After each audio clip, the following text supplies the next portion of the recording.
أعوذ بالله من الشيطان الرجيم. Barang siapa yang taat kepadaku berarti ia taat kepada Allah. Dan barang siapa yang durhaka kepadaku maka dia telah durhaka kepada Allah. Artinya semuanya harus diikuti karena ini perintah sang pencipta Allah. Dan barang siapa yang taat kepada pemimpin pilihanku, misal Nabi SAW lagi safar keluar kota, kemudian beliau menitipkan Madinah kepada salah seorang sahabatnya, atau beliau mengirim pasukan, ditunjuk salah satu jadi pemimpin perang, maka harus dipatuhi. Siapa yang patuh pada pemimpin yang aku tunjuk, dia telah patuh kepadaku. Siapa yang maksiat, durhaka pada pemimpin yang aku tunjuk, maka dia telah maksiat kepadaku. Saya kasih contoh. Seorang sahabat Nabi bernama Amr bin As radhiyallahu anhu. Tahu ya? Orang ini dulu musuh Islam. Setelah dia masuk Islam 3 bulan, Nabi SAW membentuk pasukan untuk menyerang salah satu suku Arab yang memang dasarnya mau menyerang Madinah. Suku ini suku besar. Amr bin As baru masuk Islam 3 bulan, oleh Nabi SAW dijadikan pemimpin perang. Itu menjadi pimpinan perang, komando perang. Dan di dalam pasukan itu ada Abu Bakar, ada Umar, ada Uthman, ada Ali, ada Talha, ada Zubair, ada sahabat-sahabat yang mulia nih. Tapi Nabi SAW tunjuk Amr bin As. Harus dia jadi pemimpin. Dan pimpinan perang teman-teman kalau sudah ditunjuk, nggak boleh dimaksiati. Dia bilang berhenti-berhenti, makan-makan, pulang-pulang, perang-perang. Harus dipatuhi. Ini sabda Nabi SAW, siapa yang mentaati pimpinan yang aku tunjuk, dia taat padaku. Siapa yang maksiat, maka dia maksiat kepadaku.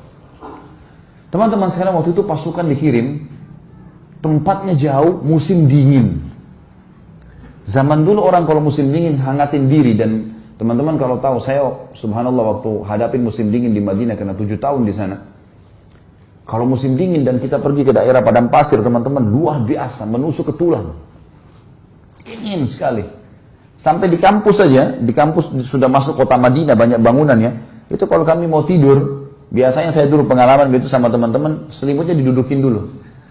Hangatin dulu. Kalau enggak kayak ditusuk-tusuk sama pisau, panas. Dingin sekali. Apalagi padang pasir nih, luar biasa. Waktu itu dingin sekali. Apa instruksinya Amr bin As? Jangan ada yang nyalakan api.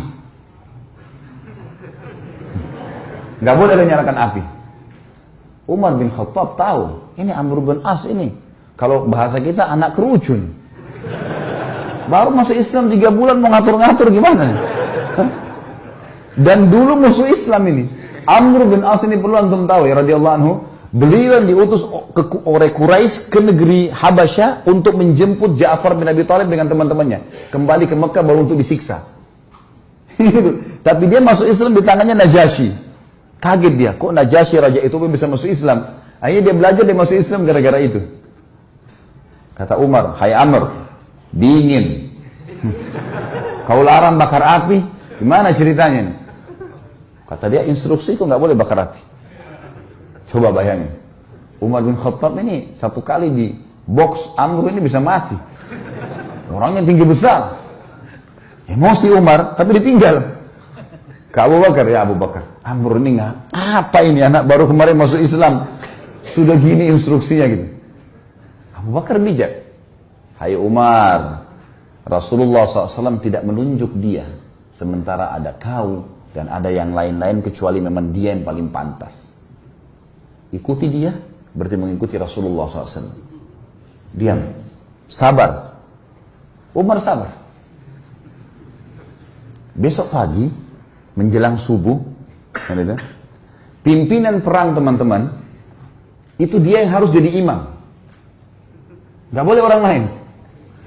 Ada Abu Bakar, ada Umar, ada Uthman, ada Ali, ini penghafal Quran semua ini. Ulama besar, nggak boleh, harus Amr jadi imam. Memang sudah begitu. Hukum syar'inya begitu. Subhanallah, Amr bin As mimpi junub. Ya, ini kisahnya begitu. Amr bin As mimpi junub. Waktu dia keluar, minta dia bawakan air oleh beberapa pasukannya, gitu kan. Umar tanya, kenapa Amr? Dia bilang, saya junub. Gitu kan. Kemudian waktu dia pegang air, dingin. Kata Amr, saya mau tayammum. Saya mau tayammum. Kata Umar, ada air, nggak bisa tayammum. Kata dia, saya mau tayammum. Ini masalah lain lagi.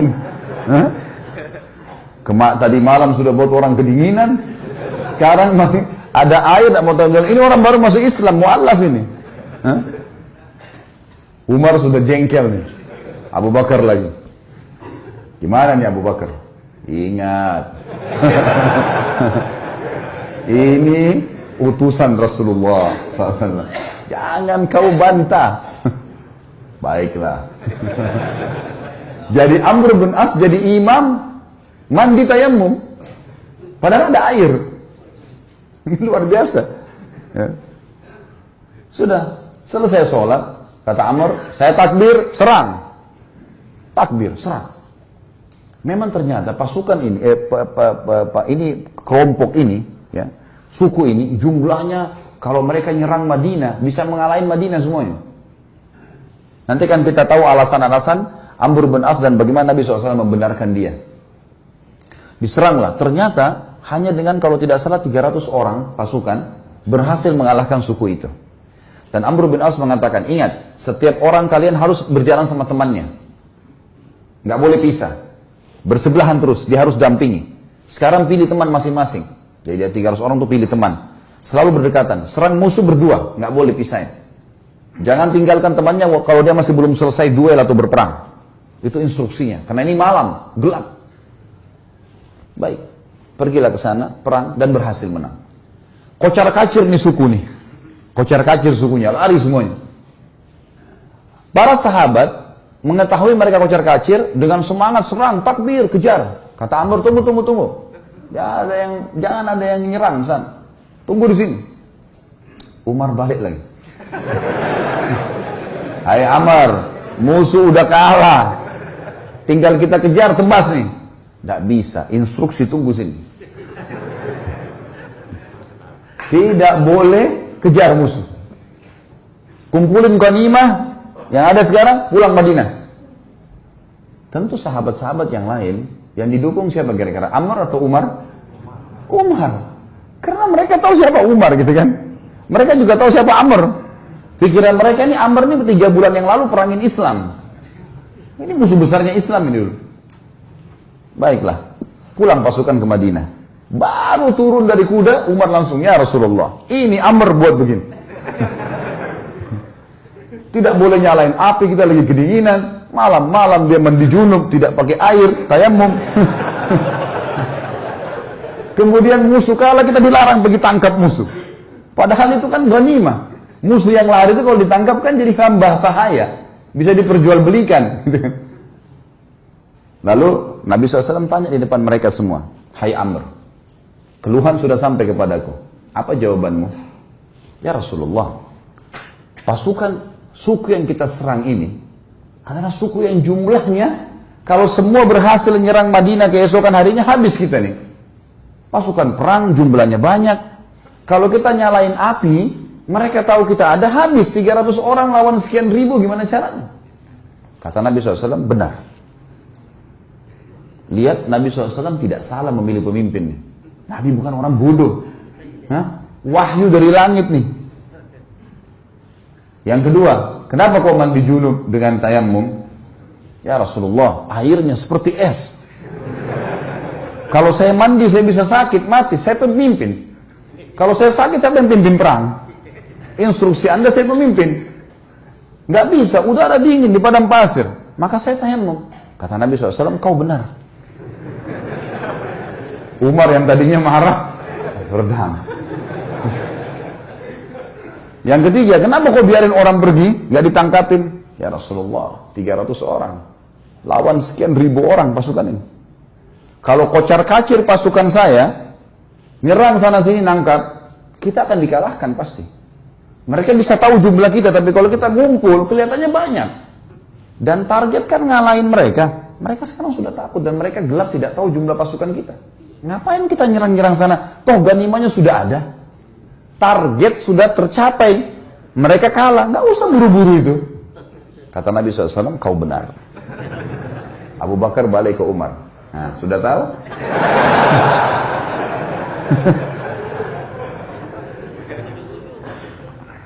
Jadi teman-teman sekalian, jangan sampai terlintas di benak antum kalau Nabi SAW ada yang beliau tidak tahu. Ini Nabi SAW ini yang kita tidak tahu beliau sudah tahu. Bukan cuma di sini, di surga sudah diperlihatkan. Bodohnya sebagian orang menganggap baginda Nabi SAW masih ada yang belum ditahu. Makanya mereka buat-buat ibadah yang tidak diperintahin. Tangkap nggak poin ini? Ini penting sekali. Kalau antum masih melakukan perbuatan bidah yang antum anggap boleh, berarti antum menganggap Nabi SAW masih ada yang belum diketahui oleh beliau. Padahal tuntunannya sudah jelas. Innal halala bayyin wa innal harama bayyin. Ingat kata Nabi SAW, yang halal sudah jelas, yang haram sudah jelas. Wa bainahuma umurun mushtabihat. Di antaranya ada hal-hal yang samar. Siapa yang menyelamatkan dirinya dari hal yang samar-samar, faqad istabra li dini wa dunyah. Dia telah menyelamatkan kesucian agamanya dan dunianya. Wa man waqa'a fi syubhat faqad waqa'a fil haram. Siapa yang sengaja jurumuskan dirinya pada yang syubhat, haram atau enggak ya? Enggak apa-apa deh. Maka faqad waqa'a fil haram. Dia telah jurumuskan dirinya pada yang haram. Artinya enggak ada tengah-tengahnya. Halal atau haram? Syubhat berarti haram. Jelas agama Allah. Orang yang jerumuskan dirinya pada yang syubhat berarti jerumuskan ada haram, seperti pengembala domba yang membawa domba-dombanya ke ladang yang luas, rumputnya lebih tinggi dari domba-dombanya, dan dia tidak tahu domba mana yang dicuri oleh serigala. Kita nggak tahu ini halal atau enggak, lalu kita jerumuskan diri untuk apa? Jadi agama sudah sempurna, nggak butuh tambahan-tambahan. Banyak hal yang membuat umat Islam sekarang berselisih teman-teman. Tapi poin intinya kata ulama adalah mereka semua mengaku kembali kepada Al-Quran dan Sunnah. Semua. Orang liberal pun yang mengatakan Quran harus direvisi, boleh nikah lintas agama, semua orang agama masuk surga. Banyak syubhat yang mereka lemparkan. Mereka juga mengaku, kami juga kembali kepada Al-Quran dan Sunnah. Tapi Al-Quran yang tidak sesuai dengan akal kami, tidak relevan, kami ganti. Tolak, harus direvisi.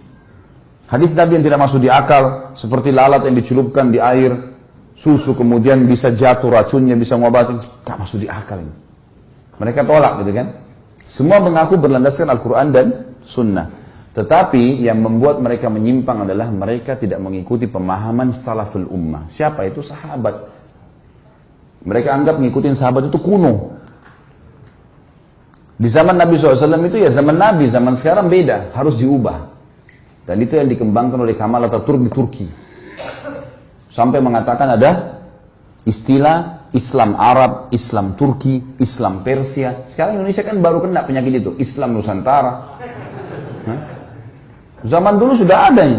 Sampai Kemal Atatürk ganti azan dalam bahasa Turki. Lama-lama azan dalam bahasa daerah kita. Diubah semuanya, agama Allah nih. Ini bahaya sekali teman-teman sekalian. Makanya memahami Al-Quran dan Sunnah harus sesuai dengan pemahaman salaful ummah atau sahabat. Pegang baik-baik hadis ini teman-teman. Kalau ini antum jadikan pondasi hidup, pegangan hidup, antum akan selalu aman. Ini jaminan, tiket dari Nabi SAW untuk siapapun yang bersyahadat sampai hari kiamat. Kata beliau, Yahudi terpecah menjadi 71 golongan, Nasrani 72, dan umatku 73. Yang 73 yang dibahas. Semuanya lewat neraka dulu. Nanti masuk surga, tapi lewat neraka dulu. Dibersihin dulu dosa-dosanya. Kecuali satu. Semua kita bertanya siapa satu. Sahabat juga bertanya, ya Rasulullah, siapa yang satu? Masuk surga langsung tanpa hisab deh. Kata Nabi SAW, makana ana alaihi wa ashabi. Yang mengikuti aku dan mengikuti sahabat-sahabatku. Inilah teman-teman yang dikumandangkan oleh teman-teman yang mendakwakan dakwah salafiyah dan dakwah sunnah di Indonesia. Yang selalu dikatakan aliran sesat, aliran keras, Wahabilah segala macam, padahal mengajak kepada perkataan para sahabat dalam memahami Al-Quran dan Sunnah. Karena nggak boleh sembarangan, Al-Quran turun pada zaman mereka. Nabi SAW sebutkan hadis zaman mereka. Baik, ini yang dimaksud dengan Siapa yang mentaatiku maka dia telah mentaati Allah, siapa yang bermaksiat kepadaku telah maksiat kepada Allah, dan siapa yang bermaksiat pada pemimpin yang aku tunjuk maka dia berarti telah maksiat kepadaku, dan siapa yang maksiat pada pemimpinku maka berarti telah maksiat kepadaku.